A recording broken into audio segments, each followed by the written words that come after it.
नमस्कार, आप देख रहे हैं देश नीति और मैं हूं आपके साथ जयंती झा। दोस्तों 17 फरवरी, 18 फरवरी और 19 फरवरी 2025 इन तीनों तारीखों का बहुत महत्व होने वाला है चुनावी साल में, कहीं ना कहीं आप कह लीजिए चुनावी प्रणाली के अंतर्गत, चुनावी सिस्टम में। अब चुनावी साल इसलिए कह रही हूं क्योंकि इस साल के अंत में हो सकता है कि बिहार में विधानसभा चुनाव हो और अगले साल की शुरुआत में बंगाल में विधानसभा चुनाव हो। अभी अभी चुनावी साल इसलिए भी कहा क्योंकि दिल्ली में विधानसभा चुनाव संपन्न हुए। कुल मिलाकर ये कहा जा सकता है कि चुनावी साल में चुनावी सिस्टम में बड़ा फेरबदल होने वाला है और ये जो फेरबदल है ये होने वाला है मुख्य चुनाव आयुक्त की नियुक्ति को लेकर। दोस्तों ये बात हम जानते हैं और आपकी जानकारी में कई बार ये बात ला चुके हैं, कई बार आपसे ये साझा कर चुके हैं कि किस तरीके से 2023 चुनाव अधिनियम के अंतर्गत एक फैसला लिया गया और उस फैसले के तहत एक कमेटी का गठन किया जाता है, जिस कमेटी से सीजेआई को बाहर रखा जाता है तो किसको? प्रधानमंत्री जी को, एक केंद्रीय मंत्री को और नेता प्रतिपक्ष को, जिसका मुद्दा राहुल गांधी ने संसद में भी उठाया था। इससे पहले हमने आपको दिखाया था जब जगदीप धनखड़ ने सीबीआई की से जुड़े अधिकारियों की नियुक्ति में सीजीआई का होना जरूरी नहीं है, इस बात को उठाया था। अब वो बात तो चलिए एक तरीके से उफान मार ही रही थी कि जगदीप धनखड़ ने क्या कुछ कहा, लेकिन अब चर्चा हो रही है चुनाव आयुक्त की नियुक्ति को लेकर। ना सिर्फ चुनाव आयुक्त की नियुक्ति बल्कि मुख्य चुनाव आयुक्त की नियुक्ति भी। दोस्तों चुनाव आयुक्त की नियुक्ति इसलिए होगी क्योंकि बताया यह जा रहा है कि मुख्य चुनाव आयुक्त की रेस में सबसे आगे चुनाव आयुक्त यानी इलेक्शन कमिश्नर ज्ञानेश कुमार जो हैं वो सबसे आगे चल रहे हैं। फिलहाल के लिए राजीव कुमार मुख्य चुनाव आयुक्त है, उनका कार्यकाल जो है 18 फरवरी को खत्म हो रहा है। उससे पहले कोई नया मुख्य चुनाव आयुक्त निर्धारित करना पड़ेगा जो कि 19 फरवरी से कार्यभार संभाल सके मुख्य चुनाव आयुक्त के तौर पर। और आपकी जानकारी में ये बात होनी चाहिए कि 19 फरवरी को सुप्रीम कोर्ट में कुछ याचिकाओं पर सुनवाई होने वाली है, जो याचिकाएं जुड़ी है मुख्य चुनाव आयुक्त और चुनाव आयुक्तों की नियुक्ति से जुड़े अधिनियम पर, उसके खिलाफ सवाल उठाते हुए जो याचिकाएं दाखिल की गई थी दोस्तों, उस पर 19 फरवरी को सुनवाई होने वाली है और 19 फरवरी को ही मुख्य चुनाव आयुक्त अपना कार्यभार संभालेंगे। तो फिलहाल के लिए जिनके नाम पर सबसे ज्यादा चर्चा चल रही है वो है ज्ञानेश कुमार। दोस्तों आपकी जानकारी में देखिए ये बात हो या ना हो, लेकिन आपको हम बताना चाहेंगे कि ज्ञानेश कुमार जो हैं अभी एक मुख्य चुनाव आयुक्त होते हैं और 2 चुनाव आयुक्त होते हैं। उन 2 चुनाव आयुक्तों में से एक चुनाव आयुक्त ज्ञानेश कुमार है दोस्तों, जिनको 2024 यानी पिछले साल ही नियुक्त किया गया था इलेक्शन कमिश्नर के तौर पर।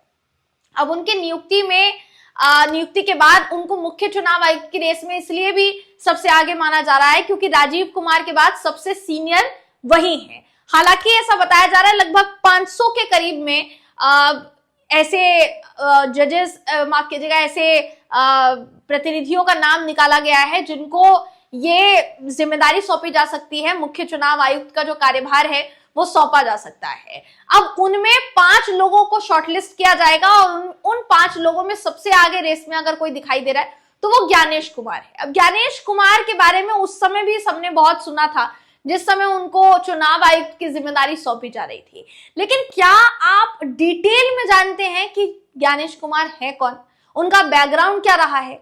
क्योंकि अगर सबसे आगे रेस में वही चल रहे हैं और उनको आने वाले दिनों में मुख्य चुनाव आयुक्त का कार्यभार सौंपा जा सकता है तो क्या वो उस पद पर रहने के काबिल हैं? और अगर वो उस पद पर रहते हैं तो उनका बैकग्राउंड क्या जनता को नहीं पता होना चाहिए? बेशक पता होना चाहिए। इसलिए आपको हम बताएंगे दोस्तों कि ज्ञानेश कुमार कौन है और आखिर उनका पुराना बैकग्राउंड जो है वो क्या रहा है दोस्तों। तो आपकी जानकारी के लिए बताना चाहूंगी 1988 बैच के केरल कैडर के आईएएस अधिकारी रहे हैं ज्ञानेश कुमार।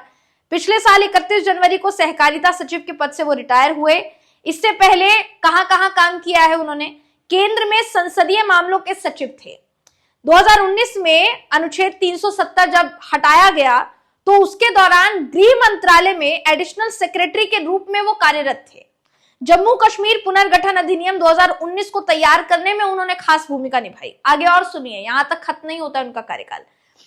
मई 2021 में ज्ञानेश कुमार को संसदीय कार्य मंत्रालय का सचिव नियुक्त किया जाता है।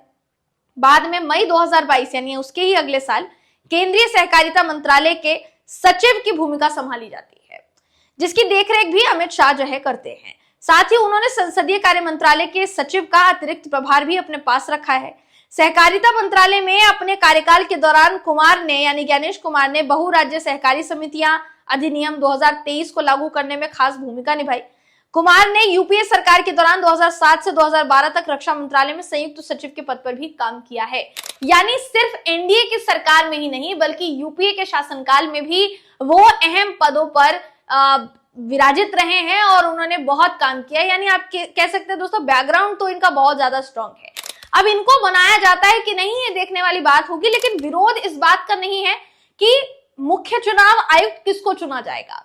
विरोध इस बात का हो रहा है कि जिस अधिनियम के तहत ये फैसला लिया जाना है और जिस अधिनियम के तहत जो कमेटी बनाई गई, जिस कमेटी है, जिस पैनल का हिस्सा फिलहाल के लिए कानून मंत्री अर्जुन राम मेघवाल को बनाया गया है, प्रधानमंत्री नरेंद्र मोदी उस पैनल में शामिल होंगे, नेता प्रतिपक्ष राहुल गांधी उस पैनल में शामिल होंगे। उस पर विपक्ष ने ये कहते हुए आपत्ति जताई थी कि इससे पहले इसमें सीजेआई हुआ करते थे, सीजेआई को इस पैनल से हटा दिया गया और उसके बाद अब इस पैनल द्वारा निर्णय लिया जाएगा कि कौन मुख्य चुनाव आयुक्त होगा और कौन चुनाव आयुक्त होगा। लेकिन सबसे जरूरी बात यह कि इसमें रेशियो जो है वो 2 और 1 का रेशियो है। 2 बड़े नाम देश की सरकार से होंगे और 1 नाम नेता प्रतिपक्ष का।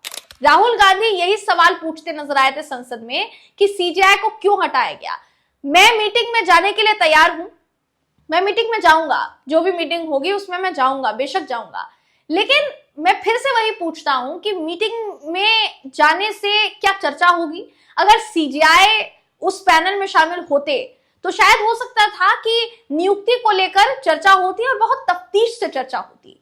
लेकिन जिस तरीके से अधिनियम में बदलाव किया गया और उससे सीजेआई को बाहर रख दिया गया और एक केंद्रीय मंत्री का नाम जो है जोड़ दिया गया। अभी तो अर्जुन राम मेघवाल का नाम सामने आ रहा था, इससे पहले तो गृह मंत्री अमित शाह जी का नाम सामने आ रहा था। दोस्तों, हो सकता है कि बहुत ज्यादा आलोचनाओं के बाद ये फैसला लिया गया हो कि कानून मंत्री अर्जुन राम मेघवाल जो है इस पैनल में बड़ी भूमिका निभाते हुए चुनाव आयुक्त की नियुक्ति में एक अहम किरदार जो है वो अदा करेंगे।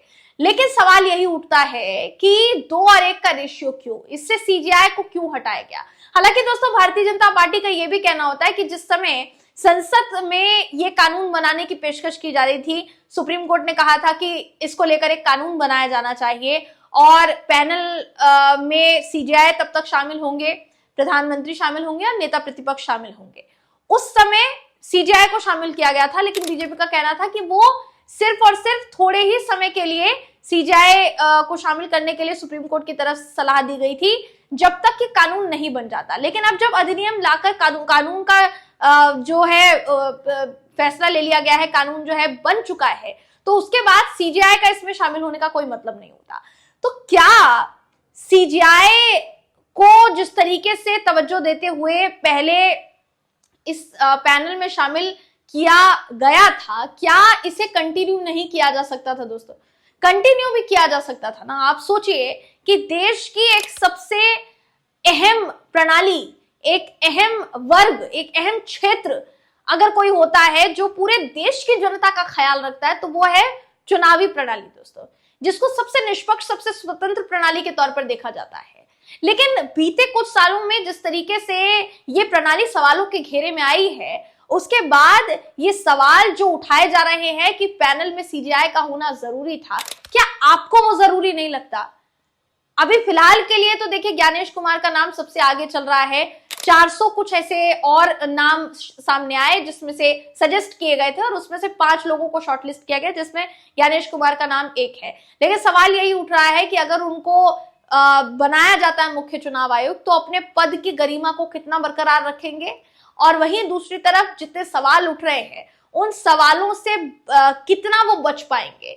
जिन सवालों को चुनाव आयोग पर उठाया जा रहा है उन सवालों का जवाब किस हद तक दे पाएंगे, ये भी एक बड़ी चुनौती ज्ञानेश कुमार के सामने दिखे फिलहाल के लिए बन रही है। लेकिन आपको क्या लगता है, आपकी क्या राय है इस पूरी खबर पर, कमेंट करके हमें जरूर बताइएगा। अगली वीडियो में आपसे फिर मुलाकात होगी, तब तक के लिए नमस्कार।